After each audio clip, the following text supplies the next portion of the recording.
A paz do Senhor Jesus, vamos para mais um dia do nosso devocional, que se encontra no Evangelho de Lucas, capítulo 14, versículo 33, que diz: Assim, todo aquele dentre vós que não renunciar a tudo quanto possui, não pode ser meu discípulo. Nós estamos estudando o capítulo 14 de Lucas. Estamos falando hoje entre o versículo 25 e o versículo 35. Daí nós vamos falar sobre três informações, importantes dentro desses versículos. Nosso estudo está baseado, no tema Grande Festa da Salvação. Falamos sobre a festa dos homens, falamos sobre a festa de Deus. E hoje nós vamos falar sobre essas três informações importantes que contida entre o versículo 25 e o versículo 35. E a palavra do Senhor, ela é interessante quando nós observamos aqui o Senhor Jesus, ele falando aos seus discípulos, sobre a parábola acerca da renúncia. Então, a última parte do capítulo, que está entre o 25 e 35, não se encontra aqui por acaso. Há uma ligação entre a parábola da grande ceia e as instruções dadas por Jesus para grandes multidões que o acompanhavam.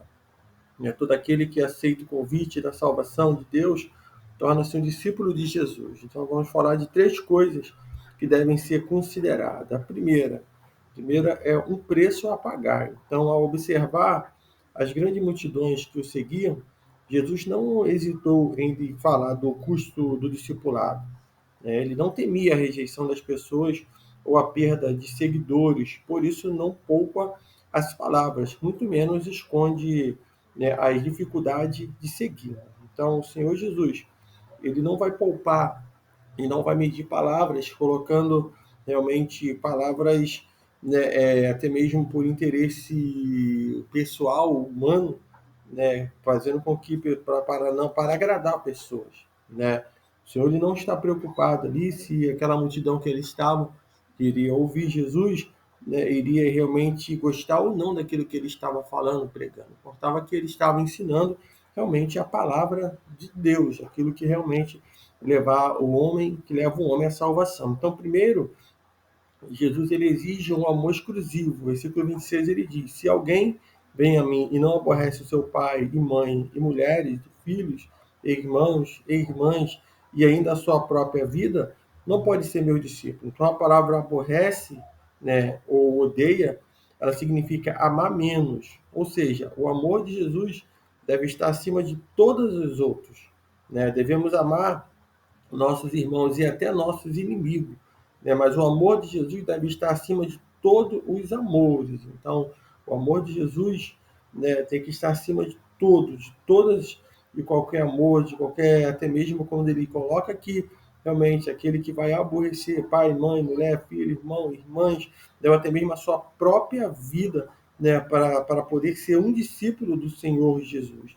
Segundo, para que isso aconteça é necessário haver renúncia da vontade e morte do eu.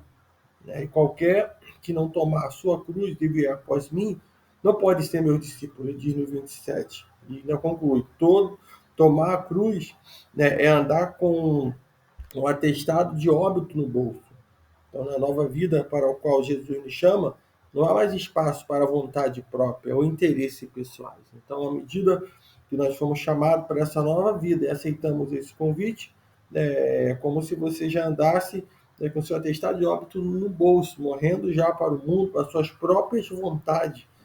Jesus ele vai nos chamar, realmente, para que nós não, a partir desse momento, não há mais uma vontade própria ou interesse pessoais. Passamos realmente a estar disponível, para poder propagar o reino do Senhor Jesus e viver o seu evangelho. Então, há um preço a pagar.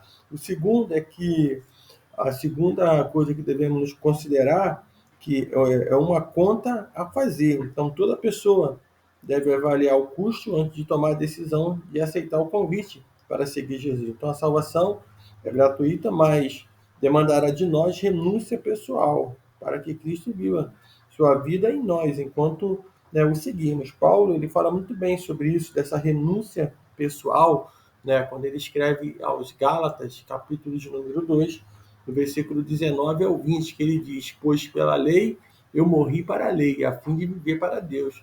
Já estou crucificado com Cristo. Portanto, não sou mais eu quem vive, mas é Cristo que vive em mim. E essa vida que vivo agora no corpo, vivo pela fé no Filho de Deus, que me amou e se entregou por mim. Então, Paulo está dizendo que ele já não vive mais para ele, é Cristo que vive nele, né? Então, é entender que essa salvação, né, que é gratuita, ela demanda em nós renúncias pessoais para que Cristo viva realmente na nossa vida, né, enquanto nós estamos seguindo. Então, o primeiro exemplo é da construção, né, versículo de número 28 ao 30, que diz: pois qual de vós, pretendendo construir uma torre, não se assenta primeiro para calcular a despesa e verificar se tem os meios para a concluir? Né, para não suceder que, tendo lançado os alicerces e não podendo acabar, todos que virem zombem dele, dizendo: este homem começou a construir e não pôde acabar. Então, a figura da construção de uma torre evoca a ideia de planejamento, ou seja, para seguirmos Jesus, é preciso levar em consideração o passo a passo, né, do nosso dia a dia, né? E isso é o que o Senhor Jesus ele vai deixar quando ele fala sobre, exemplificando, né, sobre a construção, né? Qual homem vai começar uma obra, né, edificar algo e não vai medir e ver realmente quais são realmente os custos, né? Não vai fazer ali o seu planejamento, né? Todos aqueles que observam, olha, não concluiu. A mesma coisa é aquele que serve ao Senhor. Muitos vão olhar, começou, mas parou. Começou a servir ao Senhor, desanimou, parou no meio do caminho. Não, nós temos que ser aquele que, quando nós somos alimentados, tocados pela palavra do Senhor, e quando o verdadeiro evangelho é ensinado a cada um de nós, né, a certeza que nós temos é que, se nós estamos sendo discipulados, né, pela palavra do Senhor Jesus, nós precisamos estar realmente abrindo nosso coração e vivendo essa palavra. Né? Quando um falso mestre ele vai discipular os seus discípulos com interesse, né, não vai contar tudo, ele não vai falar a verdade, ele vai enganar, e muitos vão começar e muitos não vão terminar. Então, nós precisamos entender que seguir Jesus é preciso levar em consideração o passo a passo do nosso dia a dia. Então, tempo devocional, leitura bíblica, né, cultos públicos, comunhão com os irmãos, serviço na igreja e evangelização, essas são algumas das despesas, podemos dizer assim, que temos de levar em consideração se desejarmos crescer na graça e no conhecimento do Senhor. Né? Em outras palavras, se não nos planejarmos para crescer, não cresceremos, né, a nossa fé. Né? Filipenses capítulo 2, no versículo 12, que diz assim: meus amados, como sempre obedeceste, não somente na minha presença, porém muito mais agora na minha ausência. Realizai a vossa salvação com temor e tremor. O segundo exemplo que ele vai utilizar, que está no versículo 31, né, vai ser o exemplo da guerra, que diz a palavra do Senhor, ao qual é o rei que, indo para combater outro rei, não se assenta primeiro para calcular se com 10.000 homens poderá enfrentar o que vem contra ele com 20.000. Então, decidir seguir Jesus é declarar guerra contra o diabo. Por isso, precisamos ser estratégicos. Satanás ele tentará de tudo para nos fazer desistir. Seu arsenal é variado, né, e inclui desânimo, tentações diversas, rancor, distrações, contendas, medo, né, e as obras da carne, etc. Mas tenha certeza de que o exército ao qual você pertence é suficientemente forte para vencer o inimigo. Né? Deus também nos deu armas espirituais para vencermos as oposições que levantam contra nós, quando nos propomos a seguir a Jesus. Né? Sua palavra, a oração, o jejum, né? O poder do Espírito, né? Tudo isso lá, né? Em Efésios 6, né? Onde fala que devemos nos revestir de toda a armadura de Deus para vencer o dia mal, e nisso devemos ficar firmes. Então, se a vergonha da falta de planejamento, né, é para a obra pela metade, a vergonha da falta de estratégia é a rendição ao inimigo. Então, o 32 ele diz: caso contrário, Estando o outro ainda longe, envia-lhe um embaixador pedindo condição de paz. Em resumo, veja se você está pronto e disposto a renunciar tudo por causa de Cristo. Versículo 33, ele vai dizer: assim, pois, com qualquer de vós que não renunciar tudo quanto tem, não pode ser meu discípulo. Então, o Senhor nos fala de renúncia, renunciar tudo quanto tem, para que assim nós possamos servir ao Senhor. Então, que essa palavra possa entrar no teu coração e mudar a sua vida. O outro ponto é que devemos já ter, que devemos considerar, é que um problema a ser evitado. Jesus ele encerra dizendo: o sal, no versículo 34 e 35, o sal é certamente bom, caso, porém, se torne insípido, como restaurar-lhe o sabor. Nem presta para a terra, nem mesmo para o monturo.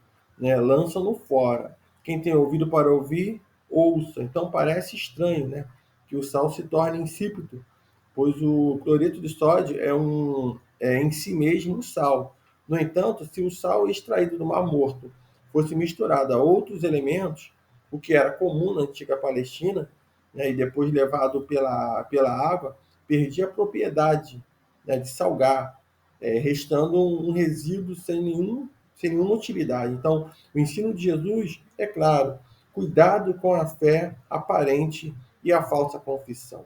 Então, a espiritualidade farisaica se tornou inútil. O seu conteúdo puro, isto é, a lei de Deus, se havia misturado com uma grande porção de tradições orais e interpretações humanas. Então, o resultado foi uma religião mais preocupada com ritos e aparência, de piedade, do que com o servir e o adorar a Deus. Então, isso também pode ocorrer, em nossos dias, quando permitimos que elementos estranhos sejam acrescentados ao Evangelho, tornando antropocêntrico e não cristocêntrico. Então, o verdadeiro sabor do Evangelho é Jesus, não o homem. Esse verdadeiro sabor que deve temperar toda a vida do discípulo. Jesus também disse que somos o sal da terra, lá em Mateus 5,13. Ou seja, o que nos torna sal é o fato de que a nossa identidade foi transformada pelo Evangelho, o qual se tomou o princípio fundamental, o princípio que governa toda a nossa vida. Então, todo discípulo ele deve ser como um sal genuíno, que preserva e comunica sabor. Não devemos ser meros discípulos nominais.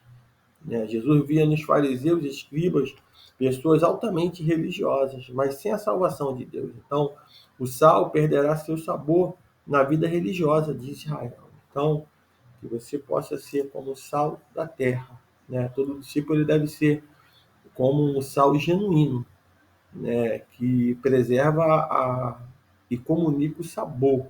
Então, a salvação de Deus é profetizada por Isaías, como se fosse um banquete. Isaías 25, versículo 6. O Senhor dos Exércitos dará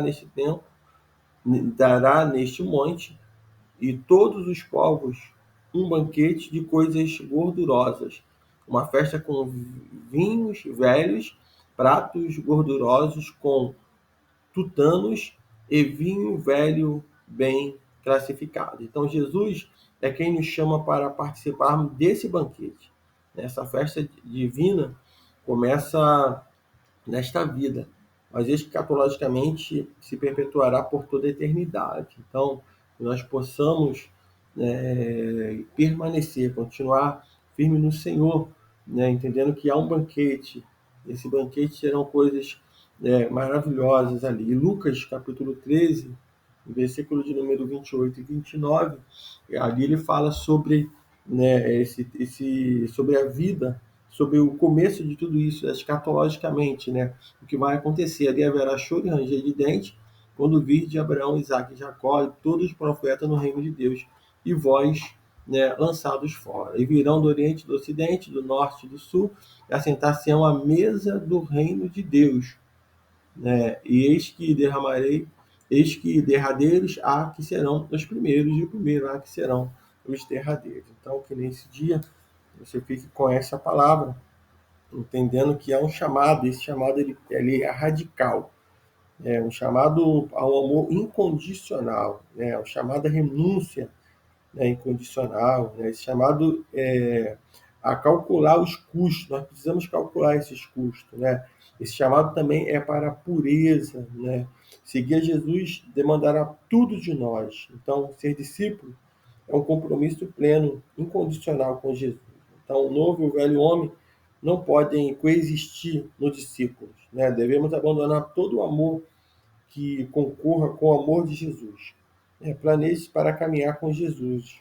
O Evangelho deve salgar todos os aspectos da nossa vida. Então, que nesse dia você fique com essa palavra, você ouça os episódios anteriores, né, que vão se completaram aqui, mas tem mais 2 episódios anteriores que vão falar, né, tudo dentro desse versículo 14, que fala sobre tudo o que nós estamos dizendo, sobre a grande festa da salvação. Então, você é convidado para estar nessa festa. Renuncie sua própria vontade, o seu eu, né, para poder estar nessa festa que é grandiosa e é maravilhosa. Que Deus te abençoe nesse dia.